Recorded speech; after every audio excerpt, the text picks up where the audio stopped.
اللہ علیہ وآلہ وسلم کے دربار گوہر بار میں ہدیہ درود و سلام پیش کرنے کے بعد میرے نہایت ہی واجب الاحترام قابل صد احترام سامعین و ناظرین السلام علیکم ورحمۃ اللہ وبرکاتہ۔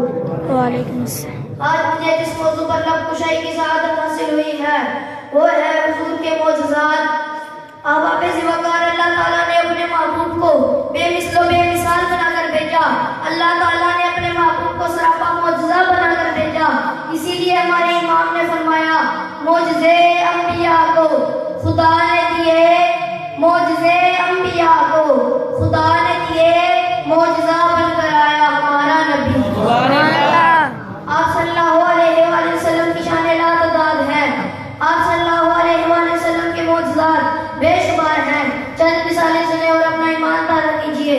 توجہ ہے تو کہہ دیجیے سبحان اللہ۔ سبحان اللہ۔ ایک مرتبہ حضرت جابر رضی اللہ تعالیٰ عنہ کے گھر چند آدمیوں کے لیے کھانا تیار کیا گیا۔ آپ صلی اللہ علیہ وسلم نے اس کھانے میں اپنا لعاب دہن ڈالا تو کھانا کئی سو صحابہ نے پیٹ بھر کر کھایا۔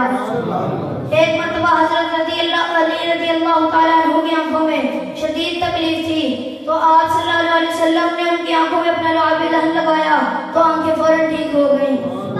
ایک مرتبہ صحابہ کرام کے پاس پانی ختم ہو گیا تو آپ صلی اللہ علیہ وسلم نے ایک چھوٹے سے پیالے میں اپنا ہاتھ مبارک رکھا تو انگلیوں سے پانی کے چشمے جاری ہو گئے۔ اس سے 1500 صحابہ نے وضو بھی کیا، پیا بھی اور اپنے پاس جمع بھی کیا۔ تو پھر میں کیوں نہ کہوں میرے نبی دی کیلو کال تے چال ڈھال روشنی، کمال سارے آپ وچ تے ہر کمال روشنی، حضور دے لباس دا تے آپ